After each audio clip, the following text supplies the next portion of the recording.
بسم اللہ الرحمن الرحیم ایاک نعبد و ایاک نستعین. مراد سعید، سب سے پہلے تو آپ کو اور NHO کو، آپ کی پوری ٹیم کو، سیکرٹری صاحب آپ کو سب کو میں خراج تحسین پیش کرتا ہوں، کیونکہ یہ جو آپ نے فگرز بتائی، میں شاید غلط ہو جاؤں، 16,000 کلومیٹر، 16,000 اور 6,118. ہاں، تو یہ جو آپ نے جو حکومت اپنے آپ کو کہتی تھی کہ وہ سڑکیں بنا رہی ہے، تو اس سے آپ نے یہ ثابت کیا کہ اور بھی بہت کام کر سکتے ہیں سڑکوں بنانے کے علاوہ، لیکن سڑکیں بھی ہم نے 3 گنا زیادہ بنائی ہیں. جی، میں اپنے سارے ساؤتھ پنجاب کے منسٹرز، ممبرز نیشنل اسمبلی، میں آپ سب کو اس چیز کی مبارک دیتا ہوں کہ یہ جس طرح شاہ محمود نے کہا، یہ بڑا ایک امپورٹنٹ سڑک ہے جو 3 ضلعوں کو جوڑ دے گی اور جو ٹریول ٹائم ہے وہ کم کر دے گی. اور اس سے ہمیں پتہ ہے کہ اور بھی جس طرح کی کئی سڑکیں ایسی ہوتی ہیں جس سے ساری اکنامک ایکٹیویٹی بدل جاتی ہے، ایریا کی اکنامکس بدل جاتی ہے، تو انشاءاللہ یہ وہ سڑک ثابت ہوگی. میں صرف اس اوکیزن پہ جو امپورٹنٹ بات کرنا چاہتا ہوں وہ یہ ہے کہ جب ہم آئے، جیسی تحریک انصاف کی گورنمنٹ آئی، تو میرے خیال میں پہلے ہفتے میں شروع ہو گیا تھا کہ جی کدھر ہے نیا پاکستان، اور پہلے ہفتے میں شروع ہو گیا کہ گورنمنٹ فیل ہو گئی ہے. تو ہم نے بڑی صبر سے یہ 2.5 سال سے تھوڑا اوپر، ابھی 3 سال نہیں ہوئے، تو 2.5 سال بڑے صبر سے گزارے. بڑی میڈیا میں تنقید ہوئی، اور اپوزیشن تو خیر مجھے پتا تھا انہوں نے تنقید کرنی ہے جب تک NRO نہیں ملنا، تو وہ تنقید ہوتی گئی کہ جی پاکستان تباہ ہو گیا. اور پھر ابھی بھی کل ان ساروں نے مل کے کوئی ڈرامہ کیا کہ پاکستان بربادی کی طرف چلا گیا. اور ہم میرے اپنے لوگوں کو بھی یہ بڑا مشکل وقت سے گزرنا پڑا، کیونکہ ہمیں مسلسل ہر روز تنقید سننی پڑی، اور لوگوں کو بھی اس طرح میڈیا نے ایک تاثر دیا کہ ایک دم ایک بٹن آن کرتے ہیں اور نیا پاکستان بن جاتا ہے. اور یہ ایک ملک کے لیے بھی، عوام کے لیے بھی، اور میری اپنی ٹیم کے لیے بھی یہ بڑی ایک بڑا زبردست سبق آپ سب کے لیے. وہ یہ ہے کہ چینج جب آتا ہے ایک معاشرے کے اندر، جدوجہد سے چینج آتا ہے. کبھی بھی کوئی معاشرہ ایک سٹرگل کے بغیر چینج نہیں ہوتا. کوئی بھی چیز دنیا کی تاریخ اٹھا کے دیکھ لیں، اگر آپ سٹیٹس کو کوئی بدلنا چاہتے ہیں، سٹیٹس کو کا مطلب یہ ہے کہ ایک وہ نظام جس میں لوگوں نے اپنے پنجے گاڑ لیے ہیں جو کہ اس نظام سے فائدہ اٹھا رہے ہیں، اگر آپ اس کو چینج کرنا چاہتے ہیں تو وہ جو لوگ ہیں جس کو سٹیٹس کو کہتے ہیں، جو ایک نظام کے بینیفیشریز ہیں، وہ کبھی بھی جد و جہد کے بغیر چینج نہیں آتا. یہ بالکل ایسے ہے کہ ایک آپ نے اپنے آپ کو آزاد کرنا ہے، مثلا انگریزوں سے آزادی لینی ہے، تو اس کی ایک بڑی طویل جد و جہد تھی، اس کے بعد آزادی ملی تھی. آزادی کی وہ تو 1857 کے اندر، 1857 میں ایک کوشش، بڑی قربانیاں دے کے لوگوں نے کوشش کی، اور وہ فیل ہو گئی آزادی کی جنگ. لیکن تب سے 1947 تک وہ مسلسل جد و جہد چلتی رہی، اس میں اونچ نیچ آتی رہی. ہمارے جو عظیم لیڈر تھے قائد اعظم، ان کی آپ سٹرگل دیکھیں، کبھی وہ اوپر جاتے تھے، پھر وہ دل برداشتہ ہو کے انگلینڈ چلے گئے، پھر واپس آئے، پھر سٹرگل ہوئی. تو یہ جو آزادی کی سٹرگل ہے، چاہے آپ مافیا سے آزاد ہو رہے ہوں یا ایک کرپٹ نظام سے آزاد ہو رہے ہوں، یہ جد و جہد کا نام ہے. یہ کبھی بھی ایسے نہیں ہوتا کہ ایک دم آپ آزاد ہو جاتے ہیں. جو ابھی جس جگہ پاکستان کھڑا ہے، ایک بہت، میں سمجھتا ہوں کہ 1947 کے بعد یہ ایک بہت بڑی سٹرگل چل رہی ہے پاکستان کا نظام بدلنے کے لیے، مافیاز سے اپنے آپ کو آزاد کرنے کے لیے. ہر جگہ مافیاز بیٹھے ہوئے ہیں، ہر جگہ ان کی کوشش ہے کہ کسی طرح یہ گورنمنٹ فیل ہو تاکہ وہ پھر اسی طرح ایک کرپٹ نظام سے فائدہ اٹھاتے رہیں. تو اپنی قوم کے لیے، اپنی ٹیم کے لیے یہ جو آج پاکستان سٹرگل کر رہا ہے، یہ سب سے امپورٹنٹ سٹرگل ہے پاکستان کی فیوچر کے لیے، اپنے آنے والی جنریشنز کے لیے، ہماری نسلوں کے لیے بڑی امپورٹنٹ سٹرگل ہے. یہ سٹرگل ہے رول آف لا کی، قانون کی حکمرانی کی سٹرگل. یہ سب سے یہ جو قانون کی حکمرانی کی سٹرگل ہے، اس سے ہی ایک معاشرہ بدلتا ہے. جب یہ طاقتور کو قانون کے نیچے لے کے آتا ہے، وہ دنیا کی تاریخ اٹھا کے دیکھ لیں، وہ معاشرہ اوپر جاتا ہے. آج آپ سارے خوشحال ملک دیکھ لیں، جو بھی ملک خوشحال ہے وہاں قانون کی حکمرانی ہے، وہاں طاقتور قانون کے نیچے ہے، وہاں کوئی چینی مافیا نہیں پھر رہا، کوئی قبضے مافیا نہیں ہے، وہاں کوئی پولیٹیکل مافیاز نہیں ہیں. کہتے ہیں کہ جی ہمیں NRO دیں، نہیں تو ہم گورنمنٹ گرا دیں گے. فوج کو بلا رہے ہیں کہ فوج آگے گورنمنٹ گرا دے. اپنے آپ کو ڈیموکریٹک موومنٹ کہتے ہیں، فوج کو کہہ رہے ہیں کہ گورنمنٹ گرا دو، کیونکہ ان کا ساروں کا مقصد اپنے انٹرسٹ پروٹیکٹ کرنا ہے. یہ سارے جو مافیاز ہیں، یہ اپنے مفادات کی حفاظت کی جنگ لڑ رہے ہیں، اور اس کے لیے وہ تیار ہیں گورنمنٹ گرانے کے لیے، کچھ بھی کرنے کے لیے تیار ہیں. باہر پیسے پڑے ہوئے ہیں ان کے اربوں اربوں ڈالر، ڈر لگا ہوا ہے کہ یہ گورنمنٹ آئے گی تو پیسے ان سے واپس آ جائیں گے. ان کی ساری چوریاں سامنے آ رہی ہیں، تو ان کی کوشش یہ ہے کہ اس سے پہلے گورنمنٹ کو کسی نہ کسی طرح گرا دو.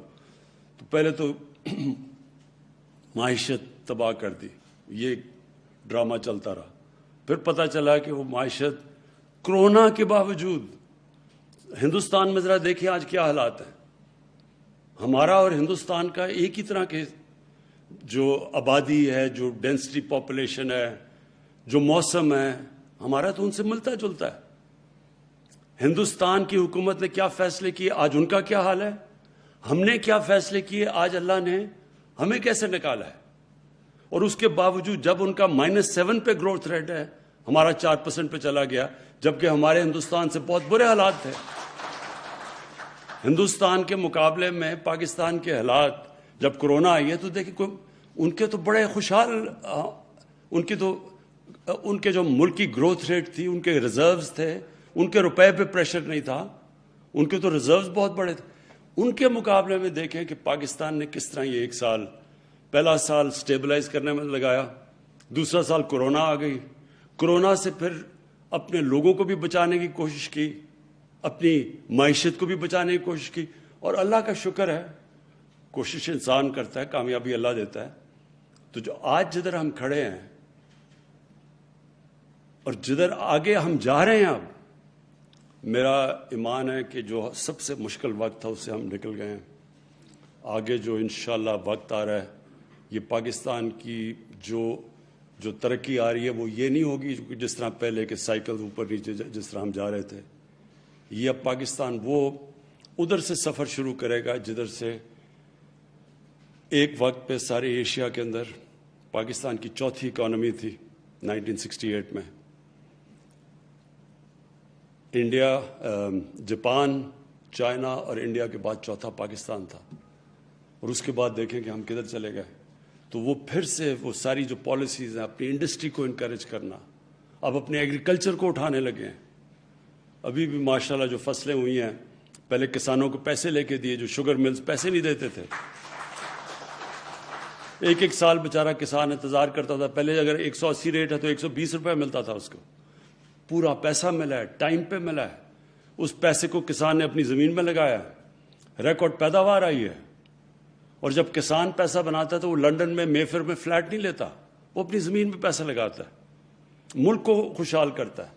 انشاءاللہ اب کسانوں کے لیے جو ہم پیکج لے کے آ رہے ہیں، انشاءاللہ آپ دیکھیں گے کہ پہلے یہ 60s میں جو صحیح معنی میں ایک دفعہ جو آئی تھی گرین ریولوشن، ایک کسانوں کے لیے اور دوسرا انڈسٹری کے لیے. پھر جو اسپیشل اکنامک زونز ہیں جو ہمارے چائنا کے ساتھ اب سی پیک کا جو فیز اگلے فیز میں جا رہے ہیں، ان کی انشاءاللہ انڈسٹریز کی ری لوکیشن ہماری اسپیشل اکنامک زونز، تاکہ ہم ایکسپورٹس اپنی بڑھائیں. آئی ٹی کی ایکسپورٹس دگنی ہوگی اور انشاءاللہ یہ دگنی سے بہت تیزی سے اوپر جائیں گی، کیونکہ پہلی دفعہ اب ہم آئی ٹی کے اوپر زور لگا رہے ہیں اور ہمارا ینگ پاپولیشن ہے، آئی ٹی کے اوپر زور لگایا. تو یہاں تو بہت پوٹینشیل ہے. جو آج جو وہ کام کریں جو 20 سال پہلے کرنے چاہیے تھے، جو ہندوستان نے کیے، اور جو آج ان کی 80 یا 90 ارب ایکسپورٹ ہے آئی ٹی کی، ہم کہاں سے کہاں جا سکتے تھے اگر ہم یہ پہلے جو اب ہم چیزیں کر رہے ہیں. اس کے بعد 10 ڈیمز بن رہی ہیں پاکستان میں. پہلی دفعہ واٹر سٹوریج کے اوپر زور لگایا, کلین انرجی کے اوپر. ہمارے پاس 50,000 میگا واٹ کا ہمیشہ پوٹینشیل تھا ہائیڈرو الیکٹریسٹی کا, لیکن کسی نے, کیونکہ اگلے الیکشنز کا سوچتے تھے, کسی نے ڈیمز کا نہیں سوچا. پھر پہلی دفعہ پاکستان میں اتنے بڑے پیمانے پہ آنے والی نسلوں کے لیے ملک کو بچا رہے ہیں گلوبل وارمنگ سے. پاکستان کو ہرا کرنے کے لیے 10 ارب درخت لگا رہے ہیں پاکستان میں. پھر نئی نیشنل پارکس بنا رہے ہیں, سب آنے والی جنریشنز کے لیے, جو کہ آج تک کبھی کسی نے پہلے نہیں سوچا. اور انشاءاللہ جو ابھی تک لوگوں کو اندازہ نہیں ہے کہ, اور جو میں, کیونکہ میں سارے بچپن سے سارا پاکستان دیکھا ہوا ہے, جو ٹورزم میں پوٹینشیل ہے پاکستان میں, کسی کو اندازہ نہیں ہے. ہم نے کبھی سوچا ہی نہیں ٹورزم کا. جو اللہ نے یہاں خوبصورتی دی ہے, جو ڈائیورسٹی دی ہے, جو کہ 12 کلائمیٹک زونز ہیں پاکستان کے, کسی کو, ہمارے اپنے لوگوں کو نہیں اندازہ. اگر آپ کے لنڈن میں سارے بزنسز, بچے اور چھٹیاں اور عیدیں گزاریں, آپ کو کیا پتا کہ پاکستان میں اللہ نے کیا کیا نعمتیں دی ہیں. اور انشاءاللہ آپ دیکھیں گے کہ ٹورزم میں پچھلا سال یہ جو سب سے زیادہ متاثر ہوا وہ ٹورزم ہوا ہمارا. ساری دنیا میں ٹورزم کی انڈسٹری متاثر ہوئی کرونا کی وجہ سے. لیکن انشاءاللہ جیسے جیسے اب یہ ویکسینز, دنیا ویکسینز میں اب کرونا سے اپنے آپ کو بچا رہی ہے اور ٹورزم بڑھ رہی ہے, تو آپ انشاءاللہ دیکھیں گے کہ صرف ٹورزم کے سیکٹر سے ہم اتنے پیسے کما سکتے ہیں کہ ہمیں یہ جو ہمارا مسلسل پرابلم آ جاتا ہے کرنٹ اکاؤنٹ کا, یعنی کہ ڈالرز جو باہر جا رہے ہیں وہ زیادہ اندر آ رہے ہیں, کم ہے, ہمارے روپے پہ پریشر پڑتا ہے, تو صرف ٹورزم سے ہم یہ اپنے ریزروز بڑھا سکتے ہیں, اپنے فارن ایکسچینج بڑھا سکتے ہیں. انشاءاللہ آنے والے دنوں میں جو میں اپنی صرف قوم کو آخری چیز یہ کہنا چاہتا ہوں کہ جو برا وقت ہے وہ نکل گیا, مشکل وقت سے ہم گزر گئے ہیں. انشاءاللہ اب گروتھ کا ٹائم ہے, اب اس کو اپنی اکانومی بڑھانے کا ٹائم ہے, دولت میں اضافہ کرنے کا ٹائم ہے, اپنے ملک کو, اپنے نوجوانوں کو نوکریاں دینے کا ٹائم ہے. ہمارے جو کنسٹرکشن انڈسٹری ہے پاکستان کی تاریخ میں سب سے زیادہ پہلی دفعہ جو انسینٹیوز دیے گئے وہ کنسٹرکشن کو دیے گئے ہیں. اور سیمنٹ سیلز پاکستان کی تاریخ میں کبھی بھی اتنی زیادہ سیمنٹ نہیں بکا جو اب بکا ہے, اس لیے کہ کنسٹرکشن ایکٹیویٹی بڑھ گئی ہے. ابھی جو ہمارا اصل پروجیکٹ ہے وہ صحیح معنی میں ٹیک آف نہیں کیا, وہ افورڈیبل ہاؤسنگ یعنی نیا پاکستان ہاؤسنگ. اور اس کی وجہ یہ ہے کہ ہمارا جو بینکنگ انفراسٹرکچر تھا اس کو بھی عادت نہیں ہے چھوٹے لوگوں کو قرضے دینے کے لیے, گھروں کے لیے. اور ہمارے پاس 2 سال لگے, وہ جو ایک قانون ہے, وہ جب تک وہ قانونی کئی سالوں سے پھنسا ہوا تھا, فورکلوجر لا, وہ تب تک بینک قرضے نہیں دیتے. تو وہ 2 سال, 2.25 سال کے بعد وہ قانون ہم نے بینک عدالت سے کلیئر کروایا, اور تب سے اب ہم پورا زور لگا رہے ہیں. اور اب تک 60 ارب روپے کے بینکوں سے 60 ارب روپے کے قرضے کی ڈیمانڈ آ چکی ہے بینکوں میں, جو چھوٹے نئے پاکستان ہاؤسنگ میں یہ جو چھوٹے چھوٹے 5 مرلے کے گھر ہیں, یعنی کہ وہ لوگ جو آج تک سوچ بھی نہیں سکتے تھے کہ ان کا اپنا گھر ہوگا, تنخواہ دار طبقہ, یہ جو مزدور, جو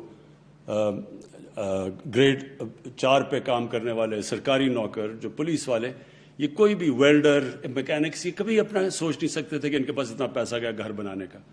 لیکن یہ جو ہمارا نیا پروجیکٹ ہے کہ جو آپ کرایہ دے رہے ہیں, جو لوگ 15-20 ہزار کرایہ دیتے ہیں, وہی قسطوں میں چلا جائے گا اور گھر بھی اپنا بن جائے گا. یہ پہلی دفعہ پاکستان میں انشاءاللہ شروع ہو رہا ہے. اور یہ اب اس کے اوپر ہم اور بھی طریقے لے کے آ رہے ہیں. بینکوں کے علاوہ ایسے فائنانس ہاؤسز لے کے آ رہے ہیں, یہ شوکت ترین ابھی کرنے لگے ہیں, تاکہ وہ صرف اور صرف ان کا کام ہی ان بینکس کا ہاؤسنگ کے لیے قرضے دینے کے لیے. تو یہ بھی ایک, یہ جب ٹیک آف ہو جائے, یہ ایک اور چیز ہے جس سے سب سے زیادہ روزگار شہروں میں ملتا ہے جب کنسٹرکشن انڈسٹری چلتی ہے. کیونکہ کنسٹرکشن جب چلتی ہے تو 30 اور انڈسٹریز اس کے ساتھ جڑی ہوئی ہیں, تو سارا ایک پورا معیشت اٹھ جاتی ہے اس کی وجہ سے. تو انشاءاللہ آنے والے دنوں میں آپ سب دیکھیں گے کہ جو مشکل وقت میں لوگوں کو مشکلات کا سامنا کرنا پڑا, جو حالات مشکل تھے, بے روزگاری تھی, IMF کا بھی پروگرام تھا جس سے ٹائٹ کیا ہوا تھا انہوں نے, اس کے بعد کرونا بھی تھا. انشاءاللہ آنے والے دنوں میں اپنی قوم کو میں اور خوشخبری دیتا جاؤں گا. شکریہ.